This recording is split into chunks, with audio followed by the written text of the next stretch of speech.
로이드 존스의 교리 강좌에서 발제하였습니다. 제14장 인간 창조. 하나님에 대한 교리의 상고를 마쳤기 때문에 이제 우리는 특히 인간에 집중해야 합니다. 왜냐하면 이것이 성경의 특별한 관심 분야이기 때문입니다. 성경이 우리에게 주어진 목적은 우리로 하여금 자신에 대한 그리고 하나님과 우리의 관계에 대한 지식에 도달하도록 하기 위함입니다. 성경은 인간의 기원을 하나님의 창조라는 관점에서 말합니다. 창세기의 첫 장에 나오는 설명에서 본 바와 같이 인간 창조에 대한 성경의 설명은 특별한 어떤 것, 구별된 어떤 것, 강조되어야만 하는 어떤 특별한 일, 어떤 독특한 일이 일어나고 있었다는 분명한 느낌을 줍니다. 여기에는 일종의 중단이 있는데 대부분의 성경에서 이런 중단은 독립된 단락을 이룹니다.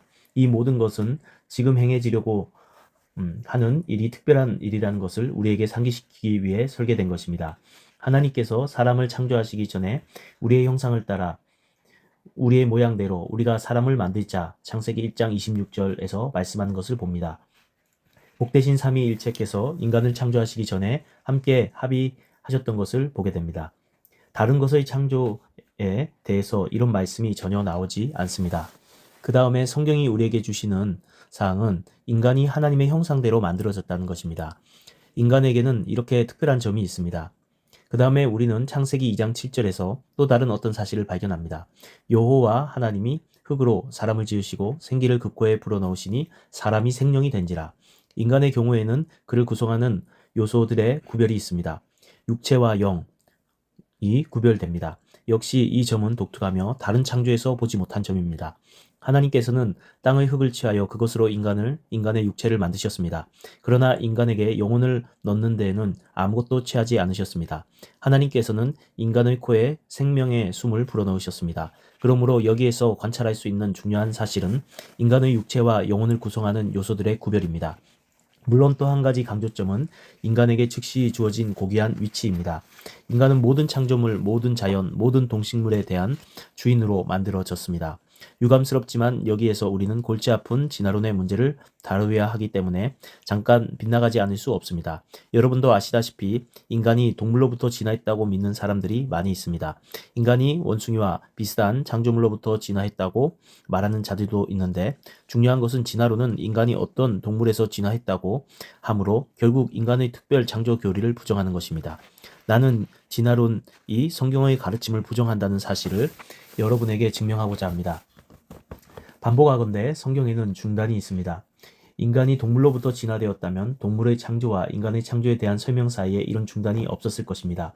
그 설명은 계속해서 이어졌을 것입니다. 그러나 성경은 잠시 중단합니다. 이 중단은 하나님께서 매우 특별한 일을 하셨다는 사실을 말하는 것입니다. 삼위일체께서는 회의를 하셨습니다. 인간의 창조가 이전의 창조 과정의 연속이었다면 이런 말을 할 필요가 없었을 것입니다.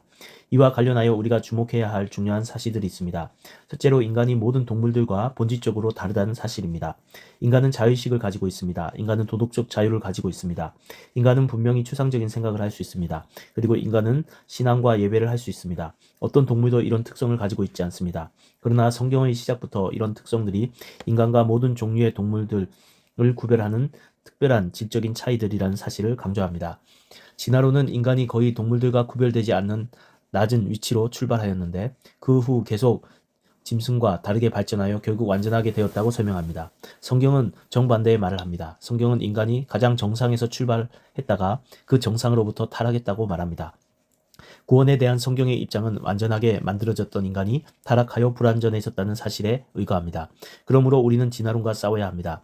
인간이 동물로부터 진화했다는 주장과 하나님에 의해 인간의 특별한 창조에 대한 부정은 사람들로 하여금 타락의 교리를 부정하게 하고 구원의 교리를 심각한 문제 속에 몰아넣습니다. 그렇습니다. 그런데 잠깐만요. 유신론적 진화론자에 대해서 어떻게 생각합니까?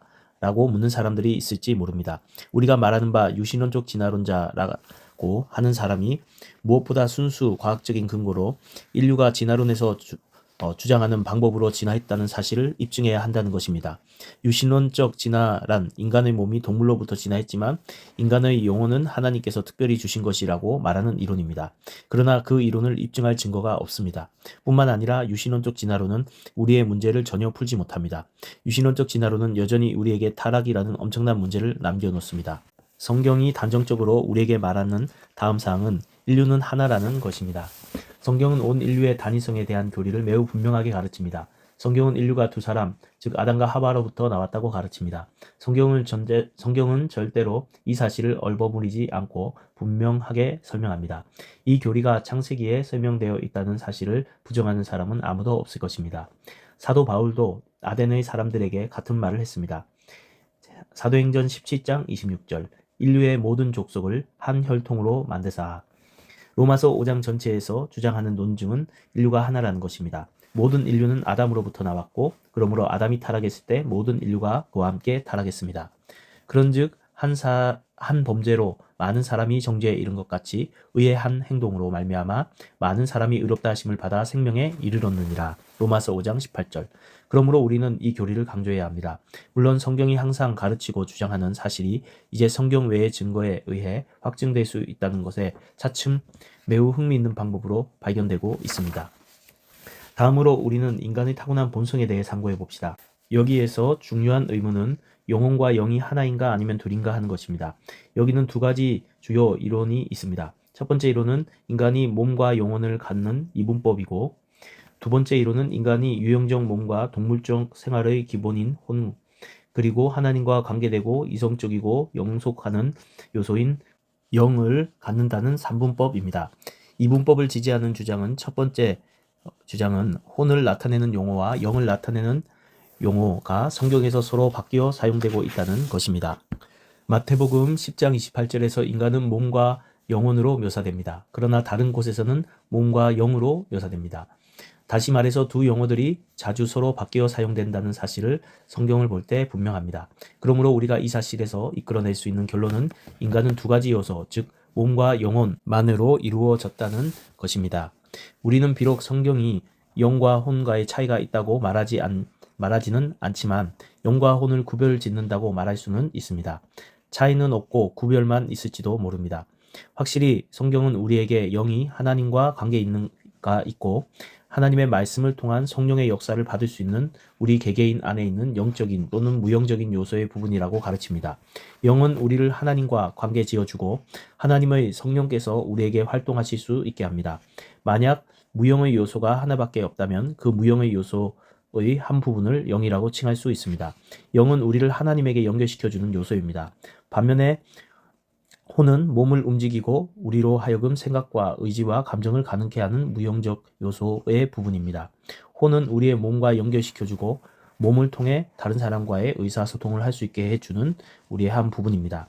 그러나 영과 혼이 두 개의 완전히 다른 것이라고 말할 정도로 구별을 강조해야 된다고 생각하지 않습니다. 보충 설명을 하면 로이드 존슨은 3분설을 주장한다고 합니다. 그런데 개혁주의는 2분설을 믿고 있습니다. 아까 앞에서 언급한 성경적인 근거 때문입니다.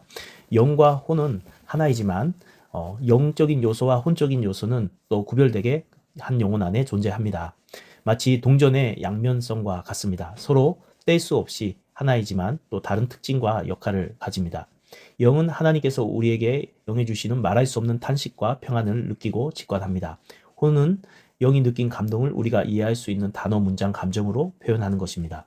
고린도전서 14장 14절에 내가 만일 방언으로 기도하면 나의 영이 기도하거니와 나의 마음은 열매 맺지 못하리라고 했습니다. 그 의미를 알지 못하고 방언으로 기도하는 것을 영으로 기도하는 것이라고 합니다. 그리고 그 의미를 깨닫고 마음으로 기도하는 것이 혼으로 기도하는 것이라고 말할 수 있을 것입니다. 이렇게 영과 혼은 그 역할에서 특징에서 구별성이 분명히 있지만 따로 구별된 존재가 아니라 하나의 동전의 양면과 같이 하나로 결합되어 있습니다. 다시 돌아오겠습니다. 이번에는 간략하게 몸과 영혼의 관계를 상고하도록 합시다. 우리의 몸과 영혼이 유기적으로 그리고 극히 중요하게 연관되어 있다는 것을 압니다. 우리는 영혼은 무영적이고 몸을 해부할 때 발견되기를 기대할 수 있는 것이 아니라고 말할 것입니다. 그럼에도 불구하고 영혼은 존재하며 몸을 움직이고 있습니다. 게다가 우리는 비록 영혼이 보통 자신을 표현하는 도구로 몸을 사용하지만 몸과 떨어져서도 존재할 수 있고 몸이 무덤에 묻혀 있을 때에도 계속해서 존재하고 몸이 없이 그 자체만으로도 움직일 수 있다고 알고 있습니다. 몸과 영혼 간에는 극히 중대한 유기적인 관계가 존재하지만 정확히 그 관계가 어떤 것인지는 우리에게 심오한 신비로 남아 있습니다. 마지막으로 질문하겠습니다. 각 개인이 소유하고 있는 영혼의 기본은 무엇일까요? 이 세상에 태어난 모든 영혼들은 하나의 영혼을 소유하고 있는데 그 영혼은 어디서 온 것일까요? 다시 한번 그 답은 모른다는 것입니다. 우리가 모두 과거에 존재했고 이 세상으로 되돌아왔다는 영혼 선제설을 믿는 사람들이 있습니다. 그러나 그 견해를 뒷받침할 수 있는 성경의 근거는 전혀 없습니다. 영혼 이전설이라 불리는 또 다른 사상이 있습니다. 영혼 이전설이란 몸을 가진 영혼이 인간의 생식에 의해 퍼진다는 것입니다. 즉 새로 태어난 아기는 몸과 마찬가지로 영혼도 선조들에게 부모에게 받는다는 것입니다. 아주 재미있는 엉터리 교리입니다. 영혼은 아버지에게서 받는 것인가, 어머니에게서 받는 것인가, 아니면 부모 모두에게서 받는 것인가? 만약 영혼이 존재한다면 어떤 상태로 아버지 또는 어머니에게 존재하는가? 만일 우리 주님께서 영혼을 인간에게 얻으셨다면 우리 주님의 위격에 심각한 어려움이 발생합니다. 영혼 기원에 가는 또 다른 이론은 영혼 창조설이라고 불리는 것입니다. 이 이론은 개개인의 영혼이 하나님의 직접적인 창조이고 우리의 영혼은 부모에게서 얻은 것이 아니라고 가르칩니다. 이 이론에 의하면 우리의 몸은 우리의 부모로부터 나옵니다. 그 아이가 생존 가능하게 될 때 또는 태어날 때 영혼이 그 안에 부여된다고 합니다. 개혁주의 입장은 영혼 창조설입니다. 이때 의문이 남습니다. 그럼 원죄는 어떻게 전달되는가? 하나님이 창조한 영혼이 태어나자마자 왜 죄인이 되어야 하는가의 문제입니다. 개혁주의는 이를 대표성의 원리로 설명합니다. 인류 대표인 아담이 범죄하였기에 하나님이 창조한 새 영혼이라 할지라도 법적으로 아담의 죄책 아래 놓이게 된다는 것입니다. 보충 설명은 여기까지 하고요. 다시 돌아와서 성경이 우리를 인도하는 데까지만 나아가야 하는데 만족합시다. 또한 항상 성경이 우리를 인도하는 데까지만 가기를 열망합시다. 인간은 얼마나 신비로운지요. 하나님의 창조물은 얼마나 신비로운지요. 우리는 이 신비로운 몸 안에 있습니다. 그러나 우리에게는 무형적인 부분도 있습니다. 우리는 하나님에 의해 그리고 하나님을 위해 만들어집니다. 비록 우리가 정확하게 이 모든 일이 어떻게 일어나는지 이해하지 못할지라도 완전히 확실한 구원의 필수적인 것들이 존재하는 것에 대해 하나님께 감사를 드립니다.